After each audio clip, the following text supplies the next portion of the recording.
Pues muchísimas gracias, Juan, por aceptar nuevamente la invitación a participar en el canal. Y como vieron, vamos a hablar sobre un tema muy interesante, la Semana Santa.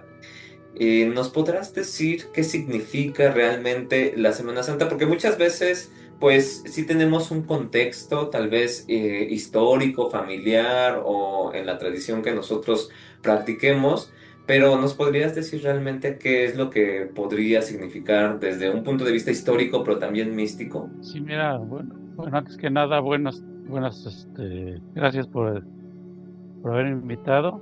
Y antes que nada quisiera que, que se tomara en cuenta de que es un punto de vista histórico, místico y mítico, y que no afecta nada o no trato de afectar nada en sus creencias, porque muchas veces cuando uno expone ciertas ideas o ciertos estudios que se han hecho acerca de la religión, muchas personas piensan que es atacar a la religión. Para nada, no es atacar a la religión, simplemente es exponer lo que se ha estudiado para poder llegar a la comprensión más profunda de la misma religión y tener más fuerte su fe. Entonces proseguimos con lo de la Semana Santa. Llegamos a la Semana Santa. ¿Cuándo empieza realmente la Semana Santa? Sabemos que empieza con el Domingo de Ramos. El Domingo de Ramos, como debemos de saber, si nosotros vemos los calendarios, no empiezan el lunes, empiezan en domingo. ¿Por qué? Porque el domingo es el primero de la semana. Entonces, la Semana Santa empieza en el Domingo de Ramos. ¿Qué significa ese Domingo de Ramos? Bueno, es recibir a Jesús en una forma como fuera, o más bien ya reconociendo que es Cristo, que es el elegido, que es el que va a llevar la buena nueva. Jesús significa que va a llevar la buena, el Cristo significa el elegido, el que va a llevar el Mesías, el que lleva la salvación para el pueblo judío y va a llevar una buena nueva para el pueblo judío. Entonces, cuando llega el Domingo de Ramas, ya Jesús venía de toda su peregrinación por varias partes de Jerusalén y de toda esa región de Medio Oriente, y ya traía una fama. O sea, ya había resucitado a Lázaro, ya había hecho los milagros, ya era nada más el reconocimiento y la entrada triunfal a Jerusalén. Entonces, cuando llega ya es reconocido, entonces entra y lo primero que les dice a sus apóstoles, les dice: consigan un burro para que entre, un pollino para que yo entre dentro de él, como dicen las escrituras. Porque según las escrituras decía que el Mesías, el Cristo, iba a entrar arriba montado en un asno. Entonces llega Jesús montado en el asno para cumplir las escrituras. Entonces cuando entra Jesús lo empiezan a adorar y dicen: oh sana, Dios del cielo. Osana quiere decir sálvanos, purifícanos. Entonces cuando entra Jesús, los que estaban ahí eran los sacerdotes del templo, que era el Sanedrín, donde estaban todos los religiosos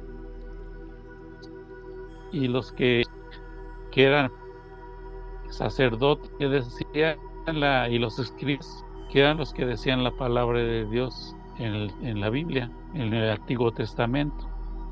Entonces ellos sabían que llegaba una persona o un Mesías o alguien, porque en el tiempo de Jesús había varios que se decían que eran los elegidos, había muchos profetas y todo eso, pero realmente aquí sí veían que sí cumplía con lo que decían las escrituras. Entonces tenían miedo porque veían que contradecía muchas de sus creencias de salvación. Ellos no decían, ellos decían muchas cosas que no eran de acuerdo a lo que decía Jesús y lo veían como un enemigo. Entonces por eso trataron de ver cómo lo acababan. Y al entrar Jesús en el Domingo de Ramos, al ser proclamado por todo el pueblo y a ser homenajeado con varas, con ramas, y a estar cantando junto a él como cuando entraba montado, entonces los que estaban dentro, los sacerdotes que estaban en el Sanedrín, dijeron, es muy peligroso, hay que ver cómo lo podemos callar, cómo lo podemos silenciar. Entonces es cuando ahí se cumplen las escrituras, porque se decía también en las mismas escrituras que el Mesías no iba a ser, o iba a ser juzgado, que no iba a ser aceptado, que iban a callar su voz. Para poder cumplir con las escrituras, por eso fue que sucedió todo esto. Lo que no estaban, o sea, ellos no estaban a favor, porque sabían que corrían peligro su religión, que era su religión basada en el Antiguo Testamento. Y ellos manejaban convenientemente la religión para sus intereses. Entonces Jesús Una connotación perjudicaba aquí que todos me los gustaría intereses. resaltar. Entonces, esto, porque si lo podemos trasladar a nuestra práctica, sería que tanto estamos rechazando a Dios en nuestro interior, en nuestra mente, en nuestro corazón propio, ¿no? Estos eventos en donde todos estos religiosos, expertos, eruditos en el campo de la religión de esa época, pues rechazan, ¿no? Rechazan en su mente y en su corazón al que en ese entonces pues era el Mesías.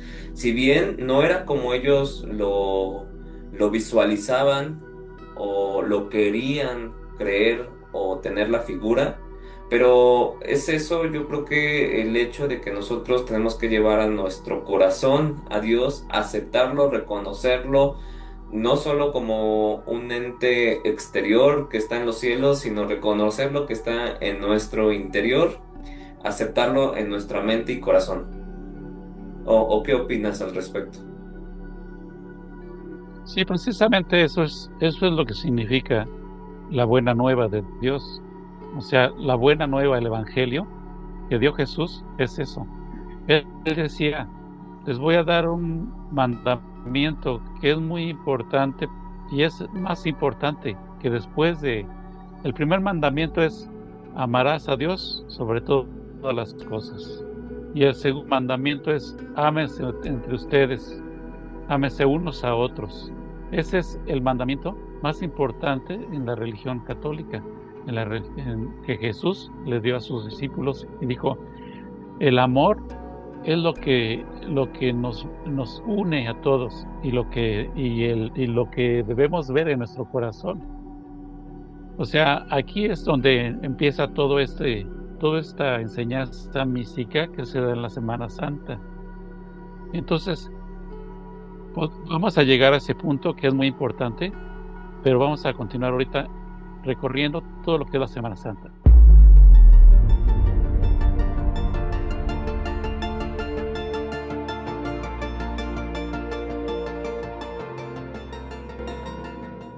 Después del Domingo de Ramos, llegamos al lunes. ¿Qué es lo importante del lunes en la Semana Santa? Bueno, ese día fue sumamente importante porque el lunes fue cuando Jesús fue con sus discípulos al templo. Iban a hacer una ofrenda al templo porque se acercaba la fiesta de la Pascua. Porque es muy importante saber que la Semana Santa es origen o está compenetrada con la Pascua judía. Ujú. Tenemos dos Pascuas, la Pascua cristiana y la Pascua judía, ¿sí? La Pascua judía es una fiesta donde se conmemoraba cómo Dios Padre sacó de la esclavitud al pueblo judío de Egipto. Los judíos estuvieron esclavos en Egipto y no podían liberarse de ese yugo. Entonces nació Moisés y Moisés fue el que los liberó, pero como no los quería liberar, como se narra en la Biblia y como se ve prácticamente en las películas relacionadas con la Biblia, se ve como Moisés, al no poder convencer al faraón para que librara al pueblo judío, hizo que cayera 7 plagas al pueblo judío. Y la última plaga fue la muerte de los primogénitos del pueblo de los egipcios. Entonces, para que no se murieran todos los primogénitos del pueblo hebreo, porque todavía no era judío, el pueblo hebreo, fue que deberían tener una marca en su puerta. Dijo, si tú pones una marca de sangre en tu puerta, yo voy a pasar y no voy a hacer que muera tu primogénito. Entonces todos los que no tenían esa marca, los primogénitos, fueron muertos ahí. Entonces el pacto que hizo, o la recomendación, o las instrucciones que dio Dios Padre fue: deben de hacer un sacrificio de un cordero sin mancha, sin mácula.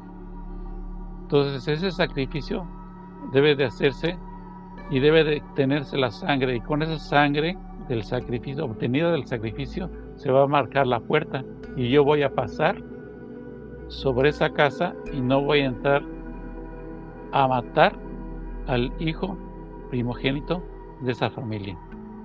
Entonces esa es la conmemoración de la Pascua judía. Eso es lo que significa la Pascua judía.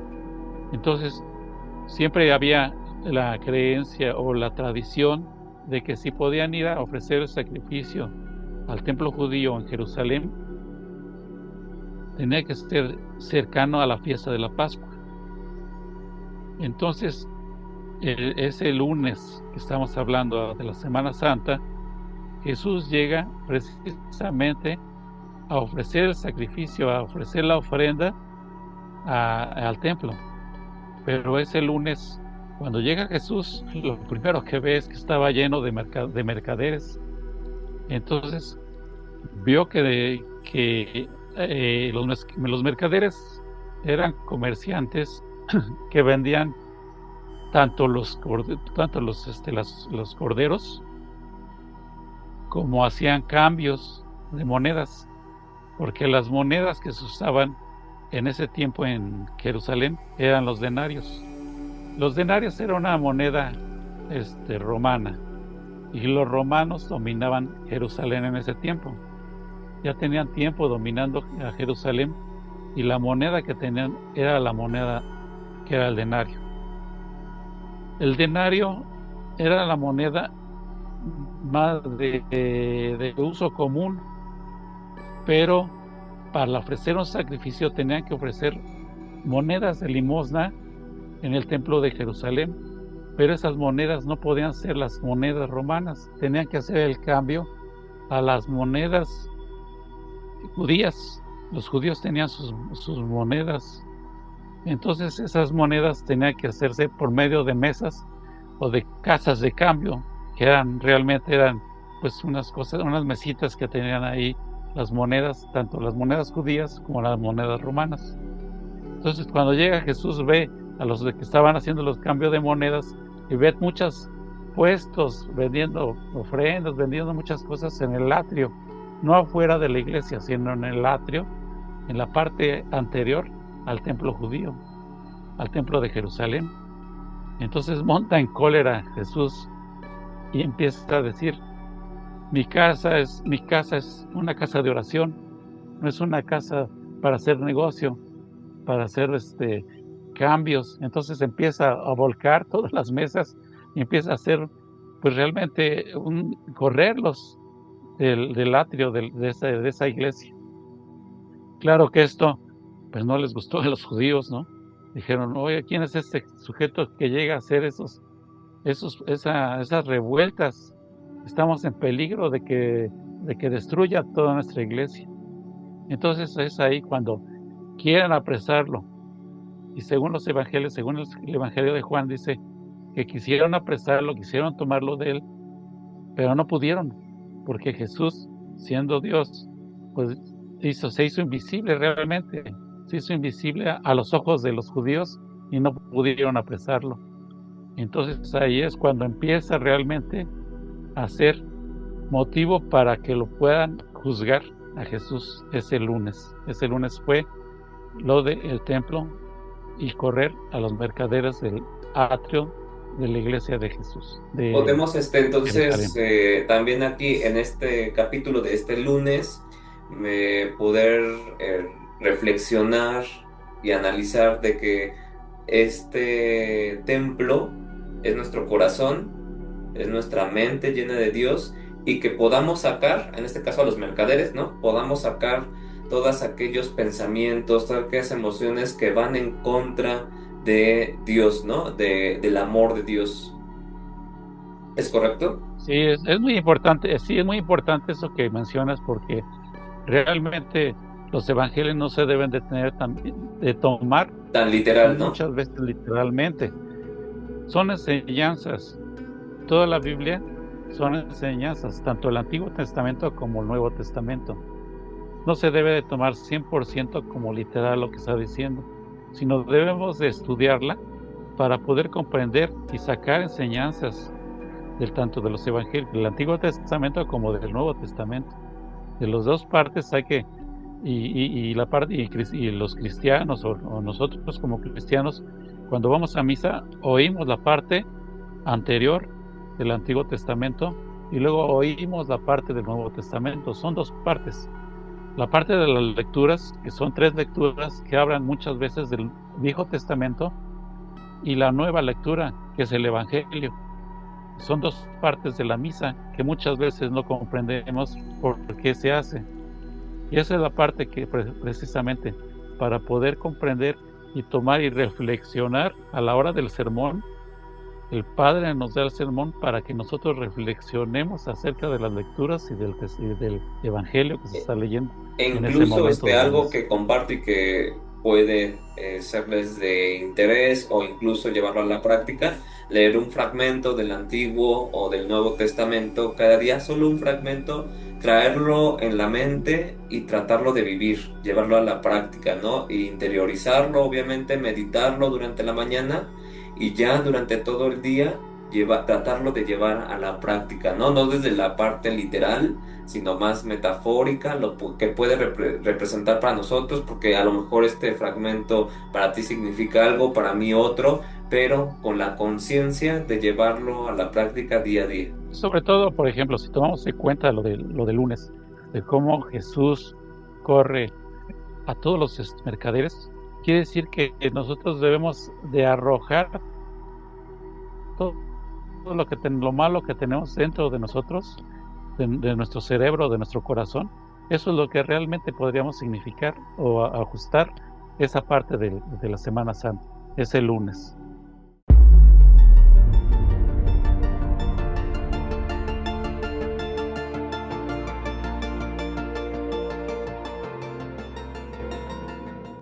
Ahora pasando al martes. El martes, ¿qué se realizó el martes? Bueno, el martes lo que se recuerda, se conmemora, fue cuando los judíos, los escribas y los fariseos, que eran los que estaban en el Sanedrín, hacen una prueba a Jesús, lo tientan y lo ponen a prueba para poderlo juzgar, para poderlo condenar. Entonces le dicen: a ver, ¿tú estás de acuerdo con los impuestos que se pagan a los romanos? Y Jesús sabe que lo están tentando para que él, si dijera que sí estaba de acuerdo, entonces iba a poner en contra a los judíos. Y si decía que no estaba de acuerdo, se iba a poner en contra de los romanos. Entonces, sabiamente les dijo: a ver, muéstrame una moneda. La moneda que se usaba, como ya habíamos comentado anteriormente, era el denario. En el denario, una parte de atrás está, en la parte de atrás está la figura de César. Y dijo: ¿Qué figura es esta? Le dijo al fariseo que lo estaba poniendo en prueba. Y le dijo: es la figura del César. Pues denle a César lo que es del César, y a Dios lo que es de Dios. Con eso, o sea, hace una justificación en su infinita sabiduría, los pone y les da una lección. Entonces, claro que eso volvió a molestar a los fariseos, ¿no? Y volvieron a tener otro pretexto más para poderlo juzgar. Entonces, no sé si aquí quieras comentar algo o Sí, seguimos de en el martes miércoles. yo creo que es importante entonces lo que es de la tierra, trabajarlo en el mundo material pero lo que es de Dios a Dios. Es decir, que aunque estemos en un mundo material, en un mundo terrenal, es tener la conciencia de estar siempre sirviendo a Dios, ¿no? En todo lo que hagamos, nuestro día a día, independientemente de que nos podamos absorber en el mundo material, de nuestros trabajos, nuestra familia, nuestra vida que incluso puede ser monótona, darle ese sentido de conciencia en donde llevemos la presencia de Dios, de Cristo, de Jesús, lo que creamos nosotros. En este caso estamos hablando de la tradición católica cristiana, de llevar no solo la Semana Santa, sino tratar de llevar los 365 días, los 7 días de la semana, las 24 horas, porque incluso durante el sueño, ¿no? Que parece un acto muy terrenal, si nosotros nos preparamos antes del sueño con oraciones, con rezos especiales, nos podemos ir con la conciencia de Dios e incluso elevarnos a esos niveles superiores durante el sueño. Es decir, estar en constante presencia y conciencia de Dios, es lo que podríamos rescatar, ¿no? Sí, la parte terrenal, la parte de Dios, no verlas como en esta moneda, ¿no? Porque luego decimos, hay una cara de la moneda, pero hay que ver las dos caras de la moneda. ¿Cómo podemos conjuntar la parte terrenal con la parte de Dios? Sí, es precisamente es la enseñanza de del martes, ¿no? La enseñanza del martes es esa, poder separar lo material de lo espiritual, ¿sí? Lo que es, la parte de lo que es las monedas, la riqueza, todo eso, claro que es importante y por eso es una parte fundamental. Y aparte tenemos que estar conscientes, o sea, debemos de unirlo, como tú dices, la parte de doble de la moneda, las 2 caras de la moneda. Debemos de saber que no debemos de desligarnos de lo material, pero tampoco debemos desligarnos de lo espiritual. O sea, nosotros no podemos decir, nosotros como no somos santos, nosotros somos personas que buscamos estar en nuestro mundo para poder progresar. Y tanto se progresa con lo material como con lo espiritual. Y no debemos de olvidar ninguna de las 2 cosas, pero no debemos que una parte sobresalga sobre la otra, ¿sí? Debemos de poderlo compenetrar todo E para que integrarlo. porque, como bien dice, ¿no? El dinero no simplemente es riqueza, es poder ayudar a los demás. O sea, si nosotros tenemos la suficiente riqueza, podemos hacer hasta obras de caridad y obras de beneficencia. Eso es la verdadera riqueza es eso, poder compartirla, Y el poder verdadero diezmo sería eso, ¿no? De claro, el 10% de tus ingresos totales que lo puedas destinar a ayudar al prójimo, ¿no? Y desde la parte de la ley de la atracción, en donde tú das, pero recibes eso o más.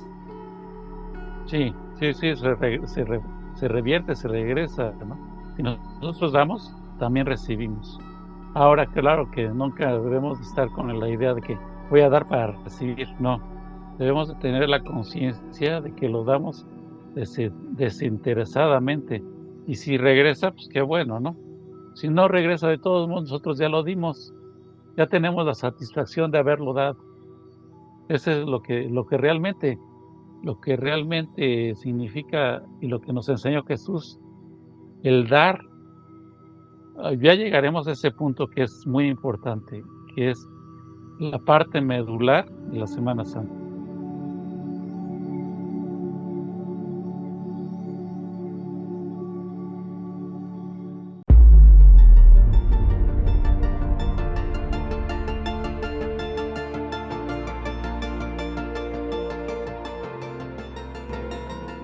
El miércoles es una parte importante, ¿por qué?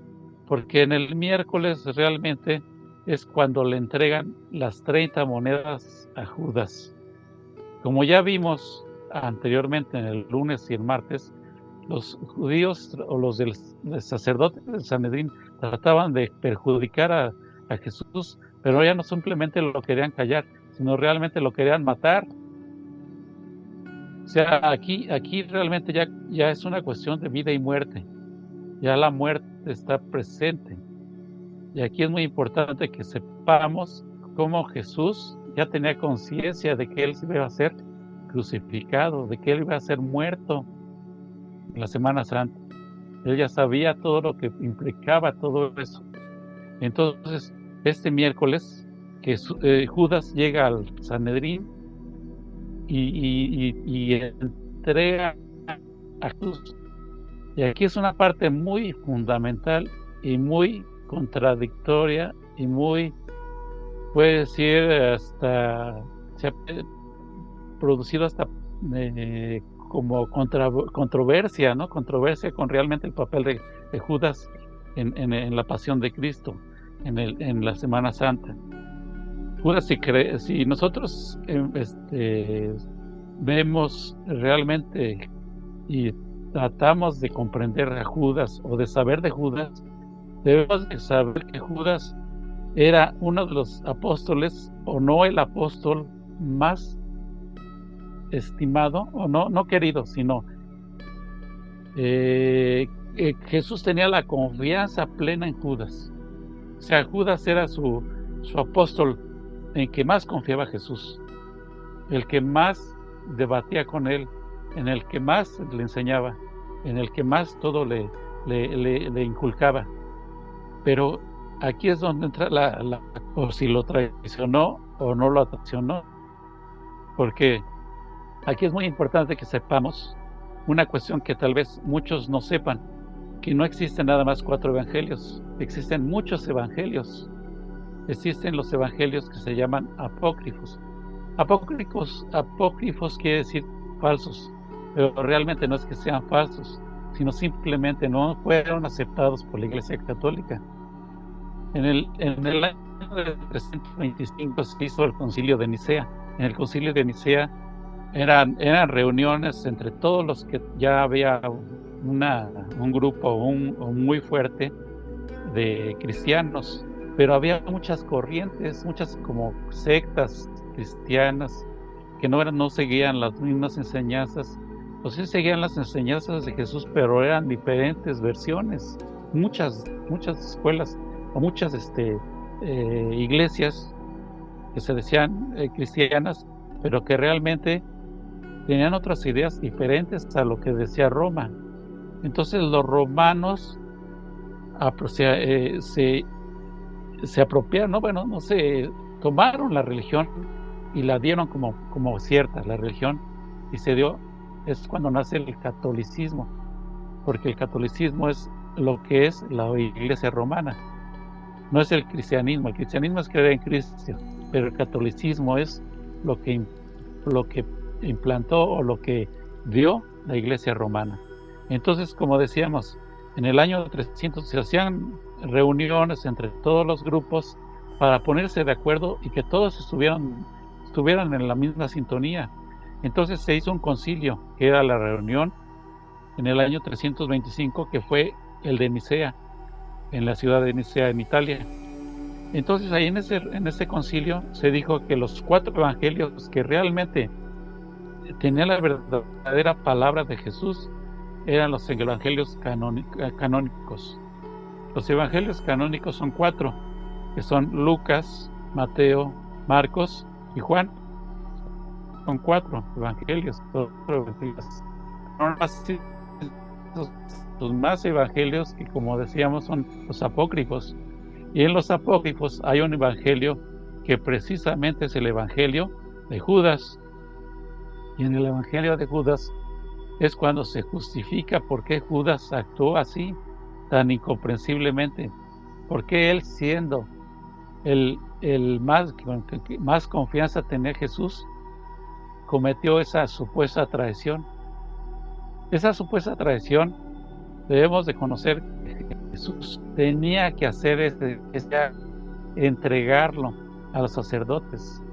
Entonces Judas realmente se puso de acuerdo con Jesús. En el evangelio de Judas se dice que Judas se puso de acuerdo con Jesús. Si creemos en el evangelio si seguimos el evangelio de Judas, sabemos que Judas sí sabía que lo iba a entregar para que lo mataran, pero que era un acto deliberado, encargado por el propio Jesús para que pudiera hacerse todo el cumplimiento de lo que restaba de las escrituras antiguas, para que él fuera considerado el Mesías, para que cumpliera con las escrituras. Por eso se pone de acuerdo con Judas. Pero si nosotros leemos simplemente los evangelios canónicos, vemos que Judas lo entregó, pero no para que lo crucificaran, sino para que lo juzgaran en el Sanedrín.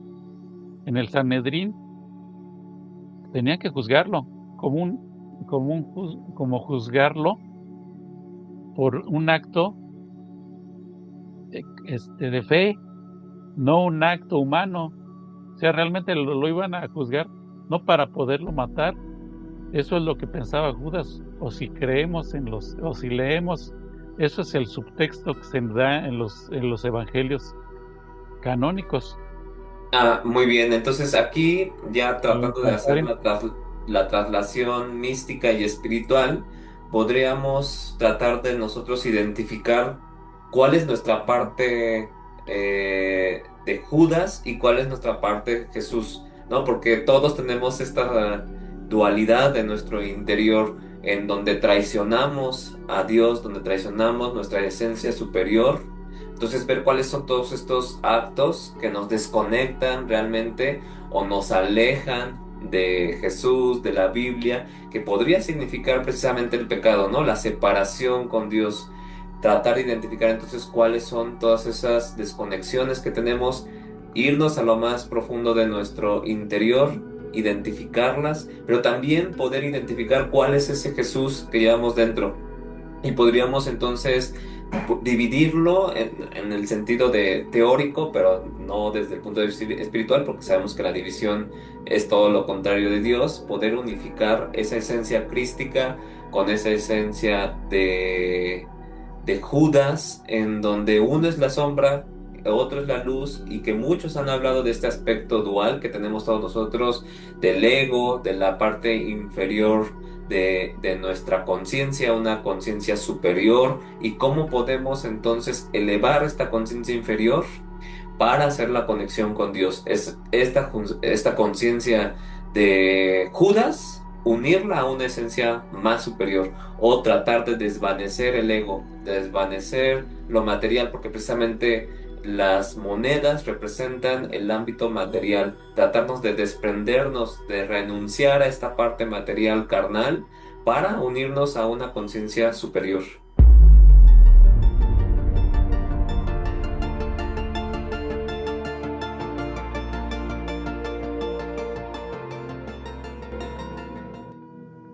Pues sí, o sea, prácticamente sería la introducción para hablar del Jueves Santo. El Jueves Santo es donde se realiza o donde se efectúa la parte medular del cristianismo. Es la parte de la Eucaristía, es la última cena y la consagración de la hostia o del pan y del vino. Eso es lo que significa Eucaristía, consagración y el ritual de toda la misa para consagrar el pan y el vino para que sea el cuerpo y la sangre de Cristo. ¿Sí? Entonces entramos a esa parte fundamental de mística y espiritual que es del cristianismo, que es la última cena. Es la parte medular de todo el cristianismo, es la parte medular, la celebración de la misa o de la Eucaristía, ¿sí? Entonces se dan dos acontecimientos aquí en la Eucaristía, digo en el jueves, en la última cena. Primero debemos de saber que la última cena, tomando de cuenta los evangelios, en los 4 evangelios, en los 3 evangelios de Lucas, de Marcos y de Mateo, se habla acerca de la última cena como la celebración de la Pascua, pero realmente la Pascua judía o esa Pascua de ese año, de ese año precisamente, no fue en jueves, sino fue en sábado. La Pascua judía fue en sábado, ¿sí? Entonces ahí entra una contradicción sobre lo histórico. Lo histórico contradice a la parte del Evangelio. Claro que es simplemente, pues, algo simbólico, ¿no? Porque, como habíamos dicho, no se debe de tomar todo literalmente, se debe de tomar tanto la parte simbólica como la parte histórica de los acontecimientos. Entonces ahí, primero, si empezamos a analizar en el Evangelio, se dice que Jesús mandó a sus discípulos para que escogieran un lugar y fueran a un lugar para preparar todo para la cena de Pascua. Y para la cena de Pascua es la última cena. Entonces, en la última cena hay acontecimientos muy importantes, aparte de la comunión, que es que Él anuncia que va a ser entregado, que va a ser traicionado y que va a ser entregado y que va a ser, que va a venir después de esto. Dijo: esto es la última vez que comparto el pan y el vino con ustedes físicamente. Después voy a regresar, después de que se cumpla lo escrito. Entonces, ahí dice: alguien me va a traicionar. Y todos empiezan a preguntar: bueno, ¿quién te va a traicionar? ¿Quién es? Entonces dice: el que yo moje el pan y le dé de mi pan, ese va a traicionar. Pero realmente ahí es cuando no se complementa, porque después de que supieron, o Jesús le dio el pan a Judas, todavía seguían preguntándose: ¿quién será? ¿Quién será? ¿Seré yo? ¿Seré yo? Y todavía Jesús le dice a Judas: lo que tienes que hacer, hazlo ya. Entonces Judas se paró y salió de la cena, ¿sí? Entonces es cuando dice uno: bueno, ¿estaban de acuerdo o no estaban de acuerdo? Es como comentábamos anteriormente. ¿Creemos en el Evangelio de Judas o no creemos en el Evangelio de Judas? Simplemente fue una traición. ¿Judas sabía realmente que lo iban a matar? ¿O nada más simplemente pensaba que lo iban a juzgar? Bueno, eso no lo sabemos, porque no lo narra ahí específicamente en los evangelios. Sí, solamente en el evangelio de Judas, que sí lo dice, pero es como es apócrifo, siendo cristianos tal vez no podemos confiar plenamente en él. Bueno, después el segundo acontecimiento importante, el más importante en esta última cena, es precisamente la transustación, que es el convertir el pan y el vino en el cuerpo y en la sangre de Cristo, ¿sí? Ese es el ritual que se hace. Cada misa, el Padre hace ese ritual para poder transfigurar el pan, la hostia, y el vino, ¿sí? El vino en la misa, para que sea la carne, el cuerpo y la sangre de Cristo.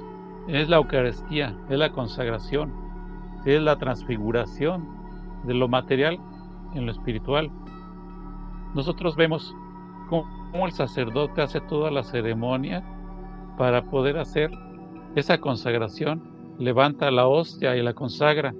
Ese es el momento en que realmente el cuerpo de Cristo entra dentro de la hostia, y lo que nos está compartiendo no es un pedazo de hostia, sino es un pedazo del cuerpo de Cristo.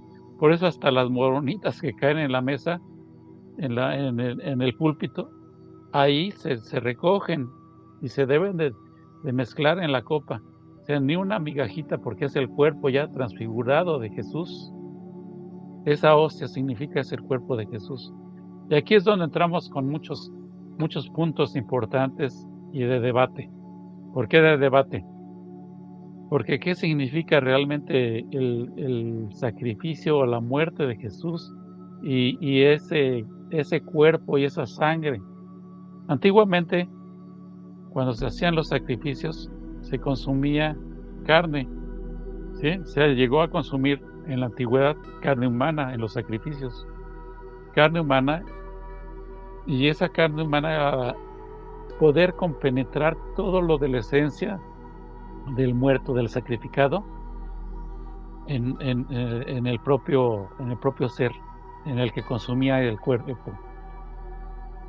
Todos los sacrificios antiguamente eran rituales, no se hacían por hambre. O sea, cuando se hacía un sacrificio era un sacrificio ritual para poder hacer esa transfiguración sobre un cuerpo. Eso es lo que significa la transfiguración. El cuerpo humano transfigurado en el cuerpo místico. Entonces aquí es donde entra ese cuerpo, el consagrar la hostia para que sea el cuerpo de Jesús. Y al nosotros recibir el cuerpo de Jesús, realmente lo que recibimos es la comunión. Comunión quiere decir comunicación, quiere decir compenetrarse en algo. No es tragar el cuerpo por sí, sino es compenetrarse, estar en unión con Dios. Eso es la comunión. Y eso es lo que mucha gente veo que confiesa o comulga, pero realmente no sigue ni siquiera esa, o sea, no sabe todo el misticismo que realmente encierra eso, ¿no? Es la comunicación con Dios, es integrar el cuerpo de Dios con nosotros. Ahora, As- aquí es una parte muy fundamental Así es. que no sabemos o no hay tanta información, que es, ¿por qué no nos comparten también el vino? Porque en el vino está el Espíritu de Dios. En el vino solamente el Padre toma el vino. Si creemos un poco en la pureza del Padre, es que el Padre es el único que tiene la capacidad de poder asumir el Espíritu de Dios y poder tomar el vino. Por eso simplemente podría ser una explicación, pero que no está bien especificado, que nosotros como creyentes no nos explican en la iglesia. Entonces, bueno, dentro de este Jueves Santo, una primera parte sería en la última cena, en donde dos elementos importantes, pues es el vino y el pan, ¿no? Y como bien comentabas, el pan significaría el cuerpo y el vino el espíritu. Y que durante el rito que se realiza en la tradición cristiana, de la Eucaristía, estamos realmente tener la conciencia de que estamos realmente uniendo el Espíritu de Dios con el de nosotros, y entonces es un momento sumamente importante cada vez que se hace esta comunión, que podamos sentarnos 5, 10 minutos, independientemente de que la misa continúe, porque precisamente decías, ¿no? Es el punto clave, es el éxtasis de la tradición cristiana, en donde puedes hacer una comunión y sentir a Dios dentro de ti en todos los sentidos, ¿no? En la mente, en el cuerpo, en el espíritu, en tus emociones. Es una unión, ¿no? Que realmente deberíamos de ser más conscientes y llevarlo a la práctica diaria, pero durante esta comunión, durante la Eucaristía, tener esa conciencia. Incluso hay libros de grandes místicos en donde se comentan que únicamente se alimentaban de la comunión diaria, ¿no? Y con ese era su alimento, ¿no? Desde el punto de vista físico, ¿no? Acá les vamos a dejar uno de ellos, de estos libros, y cómo estas místicas y místicos eran lo único que consumían, era lo suficiente, era el alimento espiritual, el maná de los judíos, ¿no? En donde es precisamente la oportunidad de unirte cuerpo, alma y espíritu con Dios. Muy bien, entonces, ¿qué nos puedes decir acerca del lavatorio de pies desde la parte de la tradición, y podemos ir haciendo una correlación mística? Entonces, según los evangelios dice que Jesús dijo, les voy a lavar los pies, pero todos se rehusaban, decían, no, pues ¿cómo es posible si tú eres el maestro? Dice, el que más sea más grande es el más humilde. Debe de ser así, el más grande es el más humilde. Y entonces empezó a lavar los pies, pero cuando llegó con Pedro, dijo Pedro, no, no, no, a mí no me vas a lavar los pies, no, no, no, no lo voy a permitir. Y dijo, si quieres tener un lugar en mi reino, tienes que dejar que te lave los pies. Y dijo, no, pues hasta, si quieres hasta la cabeza, lávame. Y dijo, no, no, no es para tanto, no, no, es con los pies, con eso es suficiente. Entonces, eso es lo que significa realmente lo del lavatorio de pies, ¿no? Es la humildad del maestro ante los discípulos. Entonces, Entonces, eso es lo que nos está, representando realmente. es el amor, el amor de servir a los demás de una manera humilde, ¿no? Plena, desinteresada. Y los pies, si lo trasladamos a la parte espiritual y material, significa precisamente el contacto con el mundo terrenal, ¿no? E incluso el tener nosotros zapatos o el calzado que nosotros utilicemos. Es esa desconexión realmente con la madre naturaleza, la tierra, y por eso muchos se quitan los zapatos, las sandalias, para hacer ese contacto con la madre naturaleza, pero también para dejar atrás todo lo mundano. Vemos en algunas tradiciones orientales cómo te quitas el zapato antes de entrar a un templo, y precisamente es eso, porque dejas lo terrenal, dejas lo mundano para entrar a un mundo espiritual. El lavar los pies entonces también significaría eso, purificar tu ego, purificar lo mundano, lo terrenal, y estar en el amor, la conexión con Dios. No, pues sí, bien lo dices, ¿no? O sea, es la comunicación del cuerpo con la tierra. O sea, como sabemos, la tierra la energía que realmente está en la tierra está en nosotros, y todo eso debemos nosotros de poderlo asimilar. Ahora, sí hay que tener en cuenta de que tenemos que tener una desconexión de lo terrenal con lo espiritual, ¿sí? Este lavar los pies es precisamente quitar todo ese polvo de los pies, quitar todo eso que está perjudicando a nuestra parte espiritual con nuestra parte, física, con nuestra parte material. Eso es lo que realmente, para mí, yo creo que significa el lavatorio de pies, ¿no?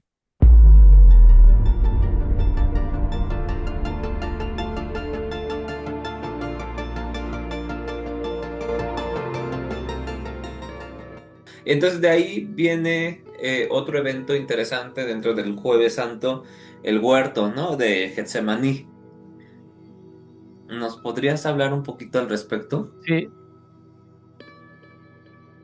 sí, antes de que terminara el jueves, siendo la transición del jueves hacia el viernes, porque es la transición realmente, es la noche o la madrugada, se puede decir, del viernes. Entonces ellos cuando terminaron de cenar, Jesús dijo: "Acompáñenme, vamos a hacer oración". Entonces salieron de ahí de donde estaban haciendo la última cena y se dirigieron al jardín de Getsemaní. Ahí en el jardín, Jesús les dijo: "Acompáñenme a orar", ¿sí? Vamos a orar para poder. Él se comunicaba con Dios Padre por medio de la oración, se apartaba de ellos y ellos se quedaban despiertos orando. Entonces, cuando llega,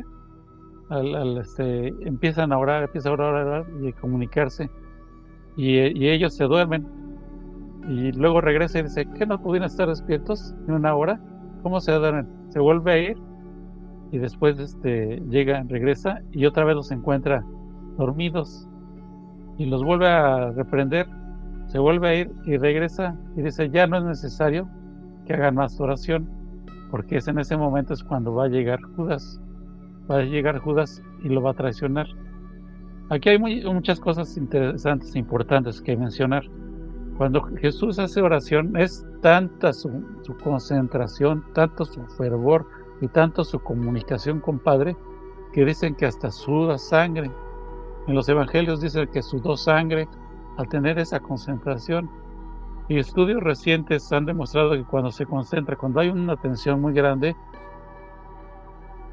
físicamente sí se produce ese fenómeno, que se llega a sudar sangre, de tanta tensión, de tanta concentración, de tanta angustia que luego se siente, se llega a sudar sangre. Entonces, Jesús estaba completamente entregado al Padre y estaba sufriendo, porque él sabía que iba a llegar el viernes e iba a ser crucificado, iba a ser muerto. Los demás no sabían que iba a ser muerto y no lo iban a condenar. pero él sí sabía, él sí tenía el conocimiento de que sí lo iban a crucificar. Entonces, cuando regresa con los apóstoles y les dice que ya no duerman, en ese momento es cuando llega Judas. Judas llega y al ponerse en contacto con Jesús, se produce un acontecimiento que es la unión de los dos contrarios. Es el bien y el mal se unen cuando Jesús le da el beso en la mejilla a Jesús. El mal es representado por Judas por la traición, por todo lo malo que puede haber. Y lo bueno es Jesús. Entonces, al momento en que se besa, cuando besa a Jesús, Judas a Jesús en la mejilla, en ese momento es la unión de los contrarios, del bien y del mal. Entonces, ahí cuando lo entrega, les dice, yo el que bese, ese va a ser Jesús. Entonces los guardias lo quieren aprisionar, pero Pedro saca la espada y le corta una oreja a un guardia. Y Jesús dijo, guarda tu espada, porque es el que a hierro mata, a hierro muere. Y agarra la oreja y se la pone otra vez en la cabeza al guardia y lo deja sano. En ese momento todavía se ve el amor que tiene Jesús hacia los demás, que no querer dañar a los demás, ¿no? A una persona que iba a aprenderla, todavía tuvo el milagro de poderle integrar su oreja en su cabeza. Entonces, aquí en ese momento es cuando ya lo presionan a Jesús y lo llevan ya casi en las horas de la madrugada, o sea, ya en las últimas horas del jueves, lo llevan primero con Pilatos. y luego de Herodes, lo Pilatos. llevan con el otro juez, que él era como él decían que él pertenecía a otro ministerio, entonces lo llevan con decía que llevan a Jesús, lo llevan con él, Pilatos. que lo juzgue, pero yo no le encuentro ninguna falta para que lo pueda condenar a muerte. Entonces los sacerdotes del Sanedrín hábilmente le voltean la jugada a él y le Pilatos. dicen, él está contra el César, él se proclama rey y el rey de nosotros es César. Y como se proclama rey, está cometiendo una falta contra la jerarquía del César. Y si tú no lo condenas, entonces estás apoyándolo a él y estás también cometiendo una traición contra el César. A Herodes lo obligan a que lo mande crucificar. Primero lo manda a azotar, pero luego ya cuando lo ve y le dicen, aquí está aquí el hombre. Sí. Habemos, aquí le dice, aquí está el hombre. Entonces, cuando le dice eso, dicen, ¿qué más quieren que haga con él? Y dicen, crucifícalo, mátalo. La crucifixión en ese tiempo era una forma de matar que tenían los romanos, porque era una forma pues, prácticamente sencilla, que no les costaba mucho dinero y que era lenta, era de sufrimiento y se aplicaba a todo lo que era el que era criminal, a todo criminal que ellos juzgaban como peligroso o como contrario a sus creencias, lo mandaban crucificar. Entonces por eso mandaron a crucificar a Jesús. Ese fue la petición que hicieron los sacerdotes del Sanedrín. Entonces, cuando hicieron esa petición, él dijo, yo no encuentro justificación. Y dice, yo no soy culpable de la muerte de este justo. Y se lava las manos. Y si hacemos caso de los apócrifos, en el Evangelio de Nicodemo, habla todo lo que es el juicio de Jesús prácticamente, y lo dice detalladamente. Y también dice que la esposa de Pilatos estaba en contra de que cometiera alguna condena contra Jesús, porque la esposa de Pilatos. He soñado mal, he tenido pesadillas, no tienes que juzgar a este justo. Entonces, ya sabiendo eso, Pilatos no le ve ninguna falta a Jesús. Entonces dice, yo me lavo unos cuantos días antes, Jesús entrara como un rey, como alguien, como el Cristo, como el ungido, como el Mesías, y fue elogiado por todos. Y después, cuando los del Sanedrín de apresar públicamente a Jesús, tuvieron que apresarlo a escondidas con la traición de Judas en el muerto del Getsemaní. Entonces, aquí se ve que el pueblo sí seguía a Jesús y los que estaban en el juicio, pues eran, ahora sí que, ¿no? Eran gente que no, no sé si contratada o seguidoras de los tradiciones del Sanedrín, gente que fue llevada a propósito para que pudiera ser juzgado Jesús y condenado. Entonces, cuando dice Pilatos, que la muerte de este justo caiga sobre sus cabezas, dijeron ellos que no solamente caigan en nuestras cabezas, sino en los de nuestros descendientes. O sea, ellos estaban tan en contra de Jesús y no creían tan en Jesús que hasta dijeron que no tenía nada que temer. En el huerto de Getsemaní, como bien comentaste, pues entra en oración profunda, pero también en un sufrimiento profundo. Jesús, porque sabe lo que va a ocurrir. Y de hecho, se puede trasladar a un término que se conoce como la noche oscura del alma, ¿no? En donde puedes estar sufriendo tanto internamente desde el punto de vista espiritual que puedes llegar a renunciar a tu fe, puedes llegar a renunciar a todo lo que crees, ¿no? Es un momento en donde hay una crisis interna muy fuerte que puedes renunciar a todo lo que sientes, todo lo que piensas a nivel espiritual, cosa que nos pone de ejemplo Jesús, a pesar de este profundo terror, sufrimiento que tenía en esa noche.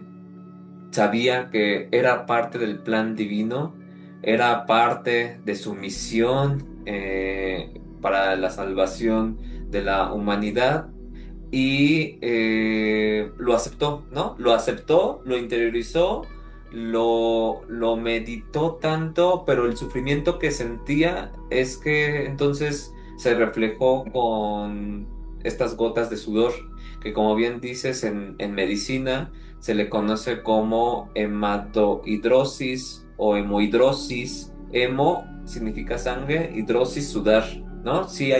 Sí, se ha reportado que en casos extremos de sufrimiento, de estrés, las personas pueden sufrir este tipo de manifestación clínica porque se rompen los capilares ante tal estrés a nivel y que empiezan a sudar sangre. Entonces, parte de lo que significa el huerto, la noche oscura del alma, la renuncia a la parte espiritual por parte de una persona o de un creyente, pero en este caso con Jesús no es que renunciara a su parte espiritual, sentía todo ese sufrimiento que iba a estar atravesando en las próximas horas, pero lo aceptó, ¿no? Y hay un libro que me gustaría recomendarles, que es este de las 24 horas de la pasión de Luisa Picarreta. En como su nombre lo dice, se va desglosando cada hora de las 24 horas de la pasión, desde el jueves al viernes. Y sabemos que desde la antigüedad el inicio de un día empezaba entre 5 y 6 de la tarde. Entonces precisamente este libro empieza a las 5 o 6 y va describiendo el proceso y te lleva a ese mundo nuevamente, te lleva a experimentar como si tú estuvieras en el momento de la pasión. No solo es un libro para empatizar con esas 24 horas de la pasión, sino para interiorizarlo, meditarlo, da unas frases, da unas oraciones muy interesantes. Las y los invito a que puedan tratar de leerlas, de interiorizarlas en ese día. Es muy importante tener toda la Semana Santa ejercicios de meditación, de oración profunda. Y este libro es ampliamente recomendado por un servidor y pues bueno, que lo lleven a la práctica. La muerte de Jesús en la cruz. ¿Por qué muere Jesús? Realmente debemos de saber aquí que es tanto para poder justificar las escrituras, para que Él fuera señalado como Mesías, tenía que justificar en las Escrituras. En Isaías, en el 23:4, se habla acerca, cuando dicen de las Escrituras, esas Escrituras es esto. Pero ¿cuáles Escrituras? Realmente la Escritura que lo señala es en Isaías 10, 24, es en 23:10. En 23:10 de Isaías dice: con todo esto Jehová hizo quebrantarlo, sujetándole al padecimiento, cuando haya puesto su vida en expiación por el pecado. Aquí entra una parte muy importante, que es la expiación. ¿Qué quiere decir expiación? Expiación es sufrimiento y sacrificio para el perdón del pecado. Entonces, cuando decimos expiación por Jesús, estamos diciendo que Jesús va a sacrificarse para que nosotros podamos librarnos de los pecados, ¿sí? ¿Cómo es eso? O sea, ahí es donde entra una parte tanto mística, mitológica, como religiosa. ¿Por qué? Primero, los sacrificios, como habíamos hablado antes, había sacrificios humanos en la antigüedad y eran sacrificios para poder agraciarse y poder tener una buena cosecha, cosa de agricultura, con los dioses antiguos, y se hacía todo por ritual, no por hambre. Era el sacrificio ritual, como mismo lo señala Joseph Campbell. Dice, hasta los mismos mayas practicaban el sacrificio en el juego de pelota. El que ganaba el juego de pelota, el que metía más puntos en el juego de pelota. El juego de pelota era meter una pelotita, una pelota con la cadera en un aro de piedra, y representaba la lucha del bien contra el mal. Entonces, si ganaba el equipo que ganaba, representaba el que ganó el bien, pero al ganar el bien, el que ganaba era sacrificado. O sea, tenía el honor de ser sacrificado.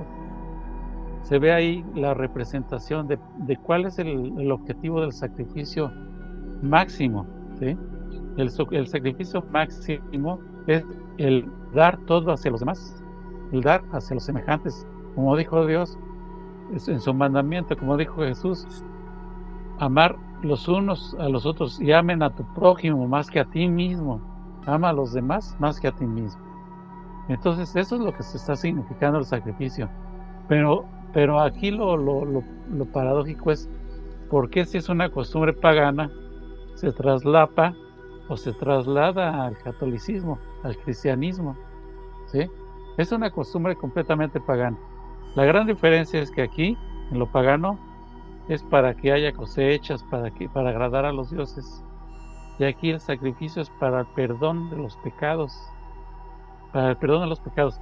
Y, por ejemplo, los doctores del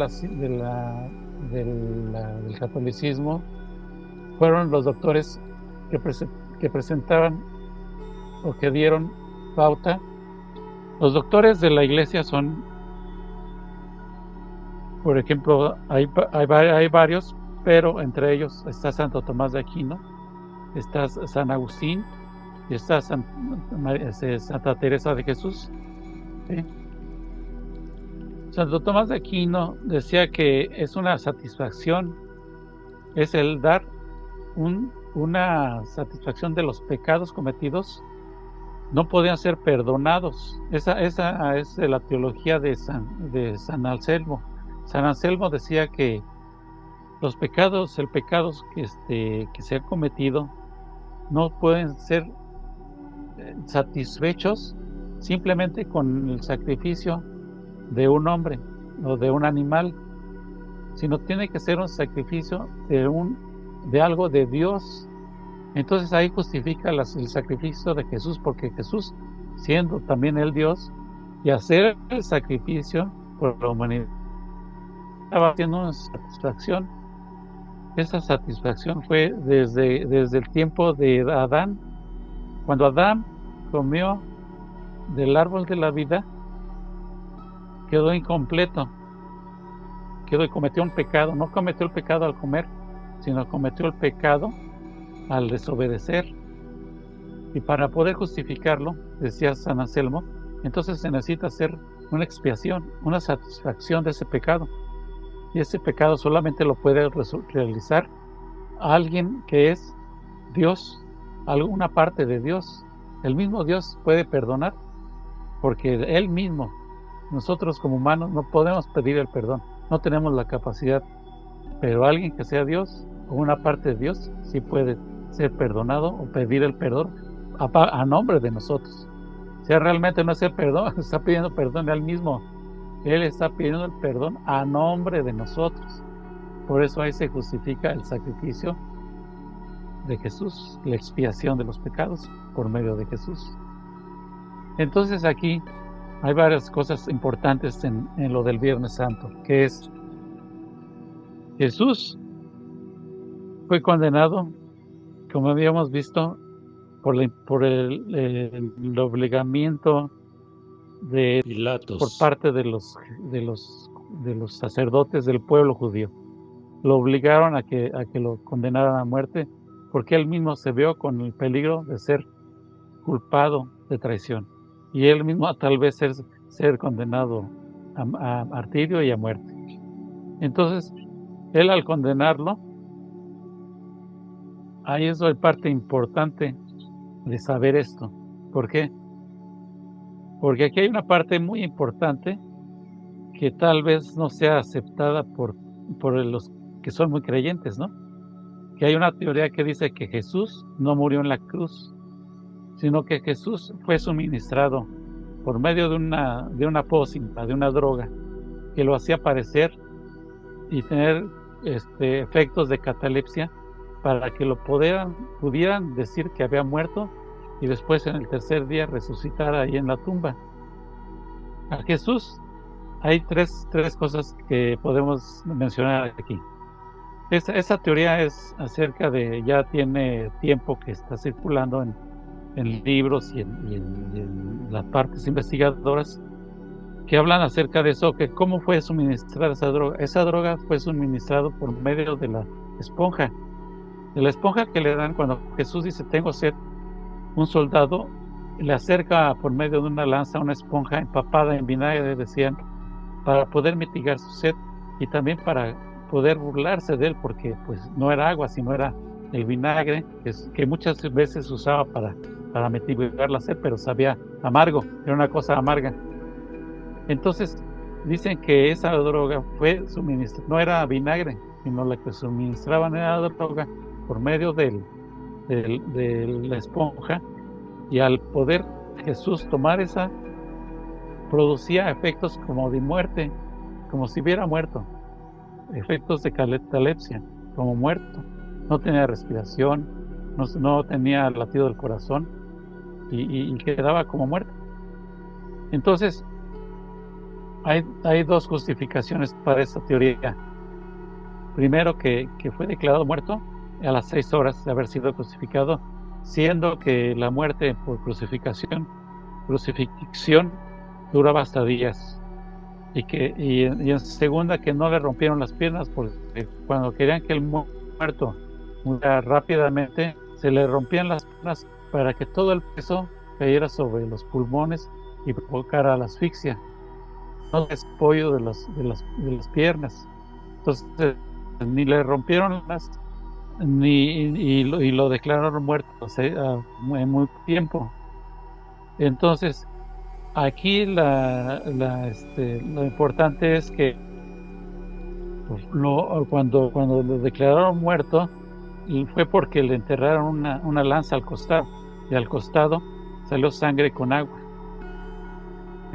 Por esa razón lo declararon muerto y lo bajaron de la cruz y lo fueron a sepultar en una tumba que tenía un amigo o un dirigente judío, ¿sí? Un dirigente, Nicodemo, creo que era Nicodemo, que fue el que fue a sepultarlo y prestó su tumba para sepultar a Jesús. Pilatos. Entonces, aquí se ve que si fue todo planeado, fue planeado Pilatos. porque no lo quería matar, y si lo justificó su muerte, hizo que pasara por muerto y por la cruz. Esa es la parte medular, pienso yo, que es del Viernes Santo. No sé si quieres comentar algo Sí, acerca de eso. pues muy interesante todo esto que nos platicas. Tomar desde la cruz, ¿no? El estar cargando esta cruz, todo este peso de los pecados que se estaban cometiendo en ese momento, pero hay que tener en cuenta que desde la parte de la física cuántica, pues no existe el tiempo, ¿no? Entonces eran los pecados, ¿no? Que se estaban cometiendo en ese momento, los del pasado y los del futuro, ¿no? Estaba teniendo toda esta carga sobre sí, es lo que podría representar la parte de la cruz, carga física, carga emocional, y la carga mental desde la corona de espinas, ¿no? Porque precisamente esta corona de espinas pues nos habla de todo este sobrecargo o pensamiento que tenemos muchas veces, enjuiciar al prójimo, a nosotros mismos, a Dios, y precisamente él estaba sintiendo todo este dolor desde la falta del pensamiento, de la creencia, de la humanidad. ¿No? Entonces la cruz desde la parte física, emocional, y la corona de espinas desde la parte del pensamiento. Ahí son esos tres cuerpos que están unidos. Esto hay que tenerlo muy en cuenta porque pues muchas veces sí, nosotros mismos también tenemos toda esta carga de el mental, emocional, física, y pues el contacto con Dios precisamente es lo que nos podría apoyar a solventar este dolor, este sufrimiento.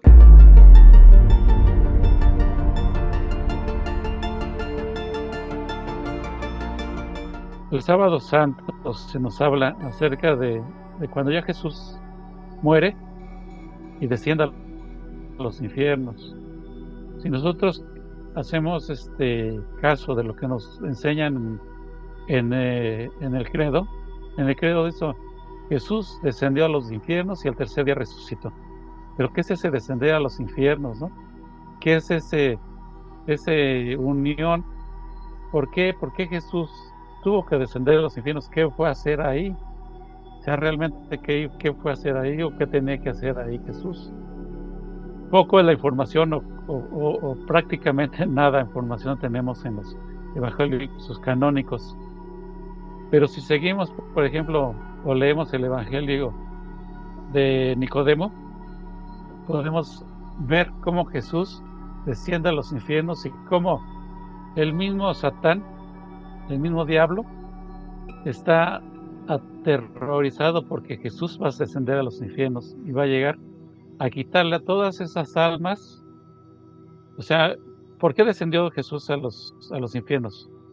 La Iglesia nos dice que descendió para poder salvar el perdón de los pecados de vivos y muertos. Eso es lo que dice, el perdón de los pecados vivos y muertos. Entonces, todos los que estaban muertos en ese momento y no tuvieron el conocimiento de Jesús, la enseñanza del Evangelio, entonces es por eso que Jesús desciende a los infiernos, para poder librar a todos los antiguos que realmente no eran malos, o que simplemente no tenían el conocimiento de Jesús, y poderlos librar.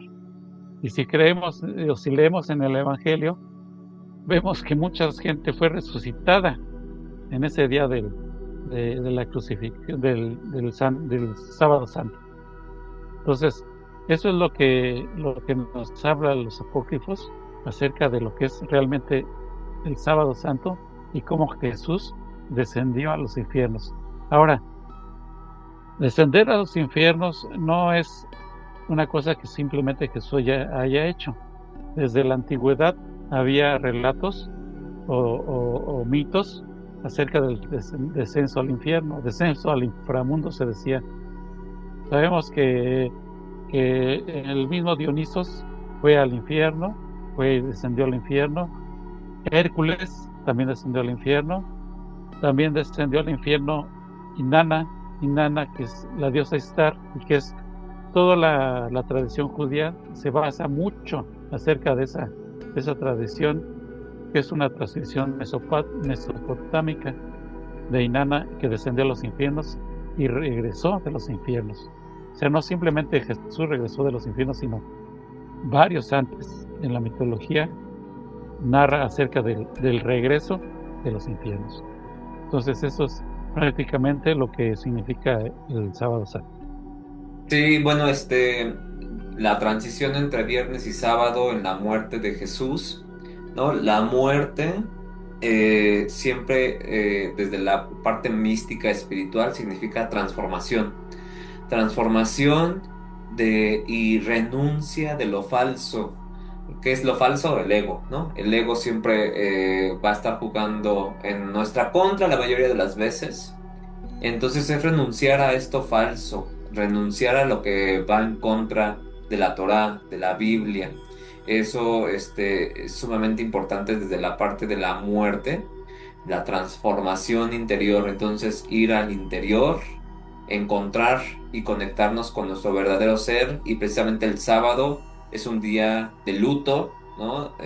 En donde muchas partes de México se realiza el luto y del mundo seguramente es un luto, pero es un luto que nos permite ir al silencio, nos permite ir a la reflexión. Entonces uno va hacia el interior y se queda en silencio. No, no hay pensamientos, no hay emociones, simplemente la conexión con Dios. El descender, ¿no? El descender a los infiernos. ¿A dónde vamos a descender nosotros? No vamos a ir físicamente, ¿no? Vamos a ir a nuestro interior y reconocer a esa sombra, ¿no? Reconocer a ese Satán con el que se enfrenta Jesús. Nuestro Satán es nuestro ego, nuestra sombra, todas aquellas cualidades negativas, aspectos negativos que tenemos y que tenemos que hacernos conscientes para ir y trabajar, ¿no? Y poderlos llevar a la supraconciencia, ¿no? O volverlos hacia arriba, lo que hizo Jesús con estas almas. Entonces, precisamente transmutar todo esto, pero nos lleva a un trabajo interno arduo de poderlo primero reconocer, aceptar y luego transformar. Sí, pues es muy importante eso, ¿no? Porque es para, como Jesús le dijo a Nicodemo. Nicodemo era un agente, pues un ministro, puede ser un sacerdote, que sabía de antemano que Jesús iba a venir, y cuando conoció a Jesús y lo visitó en el templo, Jesús le dijo, le preguntó a Nicodemo, ¿cómo puedo yo revivir cumplir con la fe? Cumplir con la fe. Entonces Jesús le dijo, para poder vivir en comunión con Dios, primero hay que morir. Dice, hay que volver a nacer. Ujú. No le dijo morir, sino dijo, hay que volver a nacer, a renacer. Hay que renacer. Entonces dijo Nicodemo, ¿cómo puede un hombre adulto volver al seno materno y volver a nacer? Y dijo, no se trata de nacer físicamente, se trata de nacer espiritualmente. O sea, Y dice, por cierto, te digo que el que no naciese en agua, o sea, que se fuera bautizado, no nacerá, ¿sí? Espiritualmente. Y el que nace en carne, carne es. Y el que nace en espíritu, espíritu es. O sea, nos está dando, demostrar que hay que renunciar a muchas materias, todo eso, para poder renacer en espíritu, para poder encontrar a Dios dentro de nosotros mismos, como tú mismo dices. Hay que buscar en nuestro interior para poder renacer y que la parte material, egoísta que tengamos nosotros, la podamos matar y renacer en espíritu.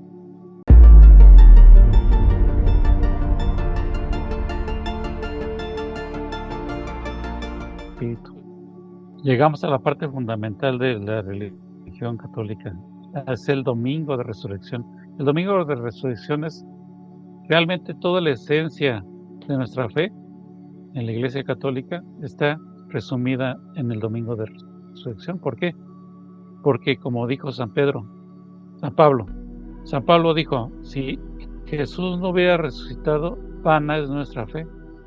O sea, ¿por qué? Porque tenemos que saber que Jesús lo que realmente nos está diciendo, nos está informando a través de los evangelios es eso, que nosotros tenemos la facultad de renacer nosotros mismos por el perdón de los pecados que Él hizo. Por su sacrificio nosotros podemos resucitar y tener una vida plena. Eso es lo que significa la resurrección. O sea, la resurrección quiere decir llegar otra vez de todo lo que tenemos, todos nuestros pecados, todos nuestros errores, y poder renacer en la fe, poder renacer en nuestra esperanza, en nuestra vida. Entonces, vamos a empezar por hablar un poco acerca de lo que habla los evangelios acerca de la resurrección. Como habíamos visto, José de Arimatea fue el que proporcionó la tumba para ser sepultado Jesús. Jesús, al ser sepultado, fue amortajado y puesto en la tumba, que era una tumba en una montaña que estaba cubierta con una piedra. Cuando pusieron a Jesús en la tumba y cubrieron la piedra, ¿sí?, Jesús quedó ahí por 3 días muerto. Entró a ver si estaba el cuerpo y no estaba, simplemente estaban todas las sábanas o todas las telas que fue amortajado Jesús. Y después se salió de la tumba y empezó a llorar en una piedra. Y entonces oyó una voz que le dijo: ¿por qué lloras, mujer? Es que han robado el cuerpo de mi maestro. Y cuando volteó a ver quién le estaba diciendo esa pregunta, vio que era Jesús y le dijo: maestro, ¿sí? Maestro, lo reconoció y le dijo maestro.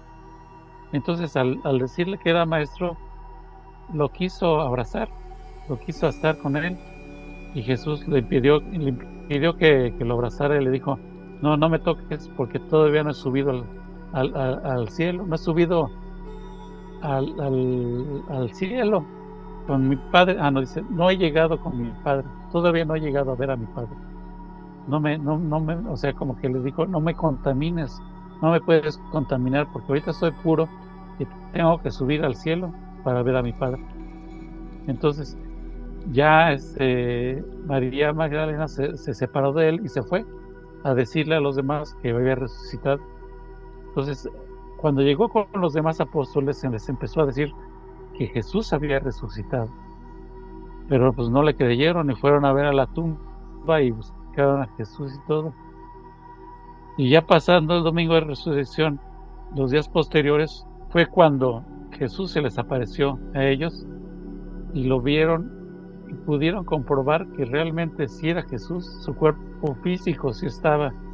O sea, empezaban en muchas partes de la religión o de sectas que había antes, se decía que Jesús era no era un cuerpo físico, era una alma que había resucitado. Pero en los evangelios dicen que el mismo Santo Tomás metió la mano de su costado para ver que sí era Jesús, que era una persona física. Ahí se comprueba que Jesús era físicamente el resucitado. Entonces, resumiendo, Jesús nos da la salvación por medio de la fe en Él. Él dijo: yo soy la salvación, el que cree en mí tiene la salvación, la vida eterna. Entonces, si nosotros creemos en Él, tenemos la forma de resucitar espiritualmente creyendo en Él. Y también nos dice los evangelios apócrifos: el que beba de mi sangre, el que beba de mis palabras, yo formaré a ser parte de Él, y yo seré Él, y Él será como yo. Resumiendo, ese sería realmente el significado del domingo de resurrección. ¿Cómo ves? Pues muy bien, ¿Algún realmente este comentario? punto, como comentabas, ya es el resultado de toda la semana de la pasión y que debemos de llevar a nuestro interior, saber que esta resurrección de Jesús lo podemos ver en nosotros mismos, ¿no?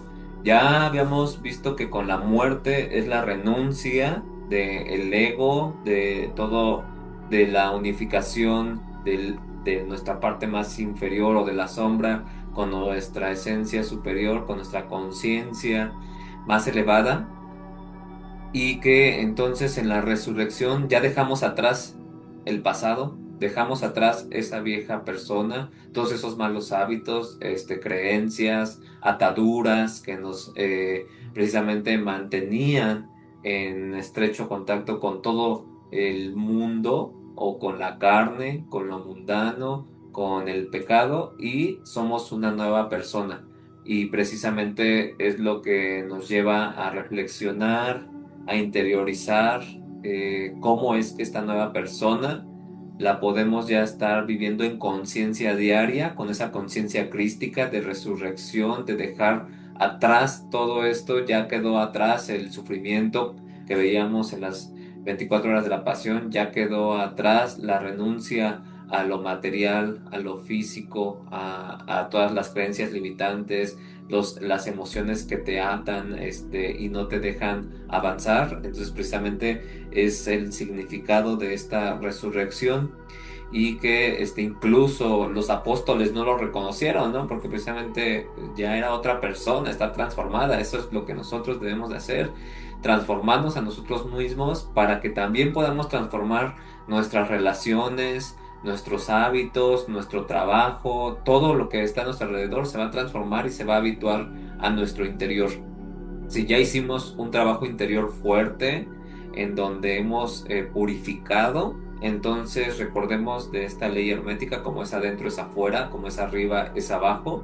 Precisamente todo lo que está bien trabajado en nuestro interior se va a reflejar hacia un estado armonioso en nuestro exterior, con nuestra familia, nuestras relaciones, nuestro trabajo, y nosotros mismos sobre todo. Entonces, pues es lo que quería resaltar del domingo de resurrección. Y no sé si quieras concluir ya con todo esto de la semana de la pasión, ¿qué nos podría, o de la Semana Santa, qué nos podrías ya llevar a una conclusión de estos 7 días que hemos venido trabajando? Bueno, la conclusión es que debemos nosotros de conocer realmente nuestra fe. O sea, debemos de conocer y no estar muchas veces divagando, pensando en cosas muy fuera de nuestras creencias. ¿Por qué? Porque aquí lo tenemos, realmente es simplemente profundizar en lo que tenemos y hacer reflexión de lo que realmente es la Semana Santa. O sea, este es un resumen muy corto, ahora sí que muy resumido de lo que es la Semana Santa. Pero si nosotros llevamos a cabo paso a paso lo que hemos platicado, pues vamos a tener una experiencia gratificante.